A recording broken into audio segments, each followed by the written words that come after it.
గురుభ్యో నమః. శ్రీరస్తు శుభమస్తు. సర్వసాధారణంగా మనం ఆలయాలకు వెళ్ళి భగవంతునికి నైవేద్యాన్ని చేస్తూ ఉంటాం.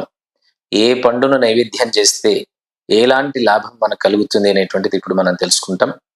ప్రథమంగా మనం మామూలుగా జనరల్‌గా మనం దేవాలయాలకు వెళితే కొబ్బరికాయను తీసుకెళ్తుంటాం. ఆ కొబ్బరికాయను నైవేద్యంగా చేయడం వలన మనకు పనులకు ఆటంకం అనేటువంటిది లేకుండా పోతుంది. అలాగే అరటి పండును నైవేద్యం చేస్తే సమస్త కార్యసిద్ధి జరుగుతుంది. అరటి గుజ్జును మనం నైవేద్యంగా పెడితే అప్పుల బాధల నుంచి మనం బయటపడగలుగుతాము. అలాగే యాపిల్‌ను దరిద్రం పోతుంది. అలాగే కమలాకాయ ఆగిన పనులను ప్రారంభం చేస్తుంది. సపోటా పండును మనం నైవేద్యంగా పెడితే సకాలంలో వివాహం అనేటువంటిది జరుగుతుంది. మామిడి పండును నైవేద్యంగా చేస్తే సంపదలను మనకు ఆయన భగవంతుడు కల్పిస్తాడు.